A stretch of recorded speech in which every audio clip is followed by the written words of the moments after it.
720 marks आए हैं आपके। आप कौन सा डॉक्टर बनना चाहोगे? अच्छा लग रहा आपका है। बैनर हर जगह दिखता है सिकर में, वो देख के कैसा फील होता है आपको? खुशी होती है भाई, बच्चे देख रहे बिल्कुल हैं। अच्छे से। पेपर में टाइम मैनेजमेंट कैसे करें वो नहीं हो पाती, कई बार छूट जाता है पेपर। पेपर में ये है कि कि भाई आपसे पहली वाली जनरेशन भी पढ़ी थी, हम्म। आपसे बाद वाली जनरेशन भी पढ़ी, तो आपको भी पढ़ना ही पड़ेगा और कोई ऑप्शन नहीं है। पूरा करके सो जाता था फिर। क्या हो गया? नहीं बोलने का उतना वो नहीं आता था आपको। अच्छा, बोर्ड भी उस टाइम दिए होगे आप, नीट का पेपर भी था, तो दोनों कैसे मैनेज करते थे आप? एक बच्चे ये भी करते हैं, मतलब एक दिन नॉर्मल सी बुखार हुई, वो लोग एब्सेंट हो जाएंगे। अब उनको ये नहीं पता एक दिन का बैकलॉग करना। तो गाइज मेरे साथ है ऑल इंडिया रैंक 1 और यहाँ गुरु कृपा से स्टडी कर रखे थे ये, और इनका मैं फ़ोटो दिखाता हूँ। और इनका वेट भी बहुत देर से कर रहा था, फाइनली ये आ गए हैं। और अभी हम इनसे जानते हैं इनकी क्या स्ट्रेटेजी थी, कैसे इन्होंने ऑल इंडिया रैंक 1 सिक्योर किया है। कैसा लग रहा है आपको ऑल इंडिया रैंक 1 ला के? अच्छा लग रहा आपका है। बैनर हर जगह दिखता है सिकर में, वो देख के कैसा फील होता है आपको? खुशी होती है भाई, बच्चे देख रहे हैं कभी सोचा था कि ऑल इंडिया रैंक 1 आएगा? ना। मतलब वन था, ड्रीम तो था। मतलब जब हम्म। कोचिंग में आए, एडमिशन दिया, उसके बाद धीरे धीरे सोचा तो था, और अब आ गया तो अच्छी बात है। क्या हिंदी मीडियम से थे, इंग्लिश मीडियम से? इंग्लिश मीडियम से। इंग्लिश मीडियम से थे, मतलब स्टार्टिंग से इंग्लिश मीडियम में थे। हाँ। आपको कैसा, अपनी स्ट्रेटजी क्या थी, कैसे आपने सिक्योर किया 720 मार्क्स? मतलब 10th के बाद यहाँ पे आए थे हमने। 10th के बाद 11th यहाँ से किया 11th था। और 12th दोनों यहीं पे किया 12th के है। बाद ही आपने 720 मार्क्स आए आपके? हाँ, 12th के साथ ही फर्स्ट अटेम्प्ट ही था। फर्स्ट अटेम्प्ट में आ गया। हाँ। क्या स्ट्रेटजी आप शेयर करो, ये सारे स्टूडेंट आपको देख रहे हैं और बहुत सारे स्टूडेंट आपको कैमरे में भी देखेंगे। बस इतना ही है कि भाई जो कोचिंग है वो सब बता ही देती है, हमारी चीज़ें ही जो है वो सब कुछ बता देती है। आपको इतना सोचना भी नहीं होता, पढ़ने का भी बता देते हैं, सही बस टाइम से पूरा हो जाता है, टेस्ट भी होते रहते हैं, रिवीजन अपने आप हो जाता है। तो बच्चों को तो इतना सोच नहीं होता, टीचर अपने आप करवा देते हैं। नहीं, 12th में आपका जब 12th में आए थे, आपने फर्स्ट पेपर दिया होगा टेस्ट का, कितने मार्क्स आते थे टेस्ट में आपके? मतलब मेरे एवरेज अगर हुआ तो 695 680 के आसपास था। मतलब स्टार्टिंग से ही मार्क्स आते थे? हाँ भाई क्या पढ़ाई करते थे आप यार? ना, मतलब ये है कि जो फर्स्ट थिंग जो इम्पोर्टेंट है कि हमारा बेसिक काफ़ी अच्छा था। कैसे Titration- बेसिक कैसे स्ट्रॉन्ग किए थे आप? मतलब स्टोरी में थे तो स्टोरी भी काफ़ी अच्छा था, तो उस हिसाब से हमारा बेसिक अच्छा था। हर हिसाब से मैथ्स टाइट्रेशन भी अच्छी थी, रीडिंग थे वो टाइमिंग भी ज़्यादा अच्छी थी, फास्ट स्टडी भी कर देते थे। तो इस हिसाब से आप सेल्फ स्टडी कितने आवर्स करते थे? सेल्फ स्टडी 11th में तो जैसे 4 घंटे के आसपास, इससे ज़्यादा नहीं होता था।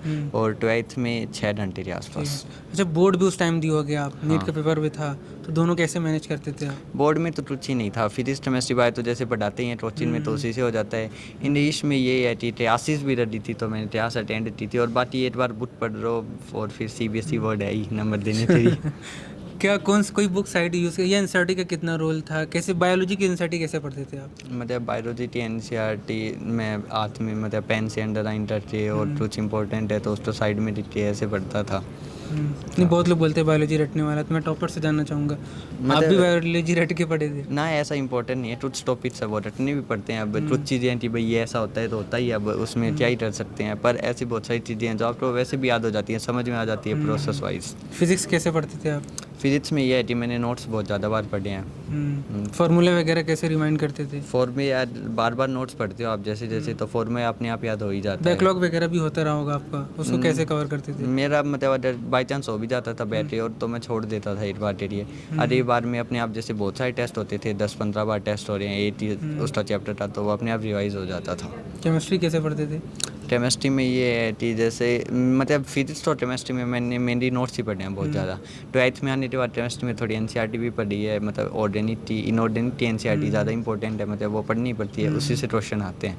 और बाकी जो है वो सब कुछ नोट से हो जाता है। अच्छा, पेपर सॉल्व करने की क्या स्ट्रेटजी? जब टेस्ट पेपर आप देते हो या फिर नीट का पेपर दिया, तो स्टार्ट कैसे करते हो, क्या माइंडसेट रहता है आपका? मतलब पेपर में ये होता है बस कि आराम से पेपर कंप्लीट करना है। मैं फिजिक्स केमिस्ट्री बायो इस सीक्वेंस में किया है मैंने, पूरे 2 साल से यही सीक्वेंस था। और ये IT पेपर में सोचता था कि जल्दी सॉल्व कर लूँ, थोड़ा टाइम से पहले, ताकि मैं रिवाइज कर लूँ। तो मतलब इस हिसाब से मैं 1 घंटे 40 मिनट की एवरेज रहती थी मेरी हर पेपर में, इतने पेपर सॉल्व हो जाता था, और बाद में मैं पूरा पेपर रिवाइज कर देता था। अच्छा, आपके साथ आप जब पढ़ते थे दोस्त वगैरह भी रहे होंगे आपके, हाँ, तो वो कैसा कर रहे, उनके कितने मार्क्स आए थे? मतलब कुछ तो हैं, जैसे एक है जयेश शर्मा नाम है, उसके 701 मार्क्स आए हैं। मतलब काफ़ी बढ़िया दोस्त था, उसने मतलब काफ़ी हेल्प की है मेरी। मैंने बहुत डाउट्स पूछे हैं उससे बहुत ज़्यादा। अच्छा यार, उससे ज़्यादा मार्क्स ले आए आप कैसे? ये मतलब ऐसे ही है कि मैं थोड़ा मतलब क्लास में थोड़ा शरारत भी कर देता था, वो ओबीडियंट बच्चा था, तो फिर मैं उससे डाउट्स बहुत ज़्यादा पूछ लेता था। मैं टीचर से पूछता नहीं था, वो पूछ लेता था, तो मैं उसी से पूछता था। और कोई एडवाइस अगर आप इन स्टूडेंट को देना चाहो तो क्या दोगे? और तो बस इतना ही है कि आपको टेंशन नहीं रहनी चाहिए, आसान ही पेपर आता है, नीट का कोई ज़्यादा इतना हार्ड लेवल भी नहीं आता। बस जो टीचर्स कह रहे हैं उनकी बातों को फॉलो करते रहना है, आराम से हो जाएगा सिलेक्शन और अच्छी रैंक आएगी। कोई क्वेश्चन है आप लोगों को, कुछ पूछना चाहोगे? कुछ भी मन में आ रहा होगा, कैसे स्टडी करते थे? हाँ, एक सेकंड। टाइम मैनेजमेंट Time नहीं हो management. पाती पेपर तेज से बोलो, अच्छे से। पेपर में टाइम मैनेजमेंट कैसे करें वो नहीं हो पाती, कई बार छूट जाता है पेपर। पेपर में ये है कि भाई देखो, बायोटा तो है, रिवाइज बार बार करोगे तो चीज़ें याद होंगी, तो जो वैसे तो बायो में लेंथी क्वेश्चन ज़्यादा नहीं आते, थोड़े बहुत ही आते हैं, बाकी तो ऐसे आते हैं 1 लाइन में होते ही भाई आंसर आ जाता है। तो बायो तो अगर मतलब बायो स्ट्रॉन्ग है तो उसको कम से कम टाइम, जैसे 30 मिनट्स में मतलब इतना। टाइम कंज्यूम कर लेती है। तो फिजिक्स में क्वेश्चंस बार बार प्रैक्टिस करो, मतलब नोट्स बार बार पढ़ोगे तो क्वेश्चंस की प्रोफाइल मतलब आइडिया हो जाएगा भाई, ये क्वेश्चन आप पहली स्टेटमेंट पढ़ोगे उससे आपको आइडिया हो जाएगा ये इस टाइप का क्वेश्चन हो सकता है। तो बार बार क्वेश्चन करो, बार बार मतलब जो क्वेश्चंस आपने किए हैं उन्हीं को बार बार करो, क्योंकि नीट में ऐसे तो नहीं है हाई लेवल के Similar बाहर के questions कॉन्सेप्ट ही आते हैं, आते वहीं हैं। आते हैं बार बार। देखो डेटी प्रीवियस ईयर में ऐसे भी क्वेश्चन है, एक ही क्वेश्चन 3-4 बार सेम टू सेम आता है, तो बस उसको बार बार करते रहना है। ऐसा नहीं है नए क्वेश्चन तो ज़्यादा नहीं देखना है, बस जो है कंटेंट उतना ही करना है बस। और किसी का कोई क्वेश्चन? आपको क्वेश्चन नहीं है? ठीक है भाई, मैं पूछ लेता हूँ। आपके कितने मार्क्स हैं? मेरे 710। 710। और आपके? 715। 715। भाई सब सारे टॉपर हो यार। आपकी क्या स्ट्रेटेजी थी, कैसे स्टडी करते थे आप? स्ट्रेटेजी मेरी तो यही थी, मतलब क्लास नोट्स सर ने बनवा के भेज दिए, फिर घर पे जाएंगे तो दोपहर में अगर कोई सोना चाहे तो 1 घंटे सोना है, वो पावर नैप होता है एक तरह से। ज़्यादा नहीं कि आप लोग गए और सो लिए 3-4 घंटे, फिर उठ के रिफ़्रेश ही नहीं हो पा रहे कई देर तक, तो जाके पावर नैप लेना है आधी 1 घंटे का, फिर वापस से पढ़ने बैठ जाएँ तो फिर पूरी देर उसमें ही ध्यान रखना है पढ़ाई में। ऐसे नहीं कि अब पढ़ाई करने में बैठा हो और दूसरी चीज़ों में दिमाग जा रहा है, क्लास में कोई मस्ती हुई थी उस चीज़ में ध्यान जा रहा है, ऐसे नहीं, वो पूरा वहाँ पे कंसंट्रेट होकर पढ़ना रहता है।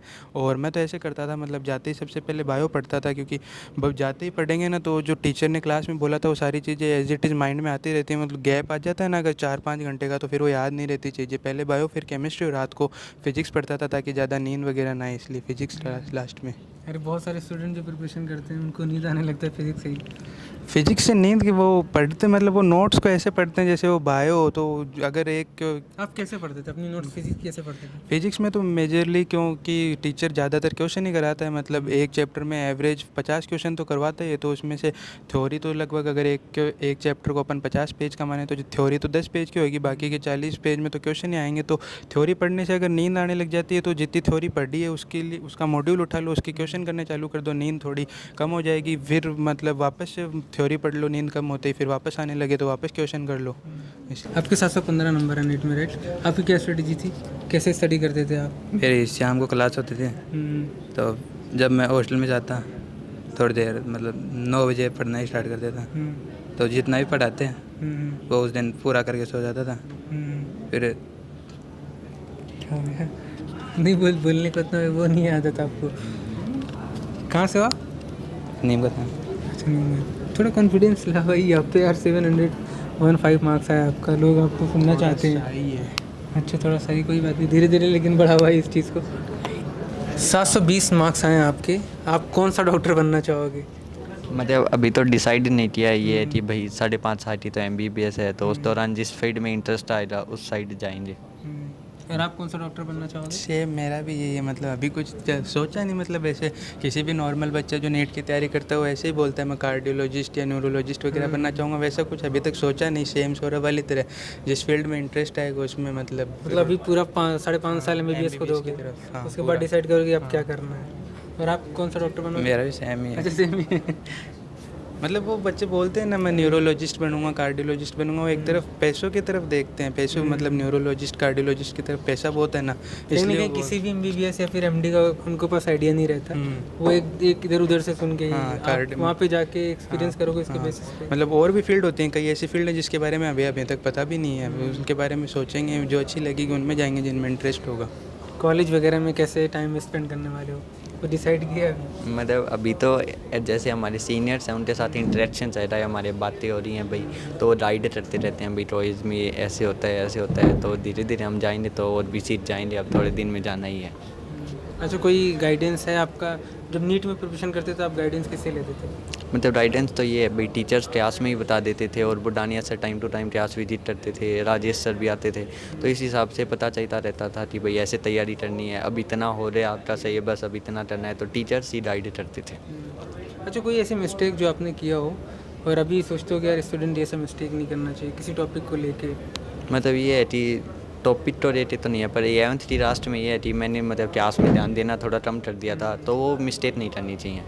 उस वजह से मतलब जैसे खासकर बायो थी, जूलॉजी में 6-7 चैप्टर आते हैं, लास्ट में ह्यूमन फिजियो थे, तो उनमें मैंने ज़्यादा ध्यान नहीं दिया, तो वो मिस्टेक ना करी थी भाई, एंड आने वाला है तो हम आगे पढ़ रहे हैं 12th में नए जोश से पढ़ेंगे, ऐसा ना रहे, कंटिन्यूस रहे थी, जैसा स्टार्ट में शुरू किया था उसी जोश से पढ़ते रहे एंड तक। एक मिस्टेक बच्चे ये भी करते हैं, मतलब एक दिन नॉर्मल सी बुखार हुई वो लोग एब्सेंट हो जाएंगे। अब उनको ये नहीं पता एक दिन का बैकलॉग करने में भी लगभग एक हफ्ता पूरा जाएगा उनका, तो ये नॉर्मल जो होता है ना कि आज बुखार हो रही है, आज सर दर्द हो रहा है, आज पेट दर्द हो रहा है, ये इसलिए छोड़नी नहीं उसके लिए क्लास कि आज मेरा पेट दर्द हो रहा है, आज कोचिंग नहीं जाऊँगा। आपको थ्रू आउट द ईयर कभी पेट वगैरह हुआ दर्द था, नहीं लेकिन ये ऐसे हम छोड़ते नहीं थे ना, थोड़ा डेडिकेशन तो लाना पड़ता है, नीट की प्रिपरेशन कर रहे हैं तो इसलिए करना करते? पड़ता अच्छा, कोई है। एडवाइस अगर आप देना चाहो स्टूडेंट को आप अपने अकॉर्डिंग? मेरी तो थोड़ी स्ट्रिक्ट है कि आपसे पहली वाली जनरेशन भी पढ़ी थी, आपसे बाद वाली जनरेशन भी पढ़ी, तो आपको भी पढ़ना ही पड़ेगा और कोई ऑप्शन नहीं है। और आप क्या एडवाइस देना चाहोगे? मेरे तो यही है, बस ज़्यादा टेंशन ना लो, आराम से पढ़ो, क्योंकि अगर नहीं पढ़ोगे तो कुछ नहीं होने वाला, वैसे भी कंपटीशन ज़्यादा है तो तैयारी करनी पड़ेगी, मेहनत करनी पड़ेगी। अब मोबाइल वगैरह का डिस्ट्रैक्शन नहीं था आपको? हमारे पास तो कीपैड फ़ोन था। मोबाइल नहीं था हमारे पास, अब अच्छा, लाए आपके हैं पास भी प्रिपरेशन कीपैड? के बाद में लाए हैं, सिलेक्शन हुआ है उसके बाद में खुद का मोबाइल लाए, पहले मोबाइल नहीं था। अब आजकल बच्चे करते हैं मतलब प्रिपरेशन के टाइम में मोबाइल ले आते हैं कि मैं कोई डाउट आएगा तो ऑनलाइन देख लूँगा। क्यों देखना ऑनलाइन? आप लोगों ने कोचिंग में एडमिशन ले रखा है, कोचिंग में टीचर है, उनसे जाके डाउट पूछो, ऑनलाइन क्यों देखना आपको? इसलिए फ़ोन से थोड़ा दूर ही रहना है। यार जब फ़ोन आपके पास मल्टीमीडिया था नहीं तो सोशल मीडिया पे भी नहीं रहते होगे? नहीं, कुछ भी सोशल पता नहीं था? अभी भी नहीं है सोशल मीडिया पे तो हम लोग। बाप रे भाई, कोई एम नहीं क्या आप लोगों का, मतलब इससे पढ़ाई से हट के कुछ करने का? ना मतलब मैं था सोशल मीडिया पे, ऐसे था हमारे पास फ़ोन नहीं था, पर कभी कभी जैसे यूज़ कर देता था मैं, सोशल मीडिया पे था, पर इतना नहीं था कि हर रोज़ ही हम फ़ोन यूज़ करते हैं, क्योंकि फ़ोन ऐसे नहीं था, कभी और चीज़ नहीं यूज़ करते थे।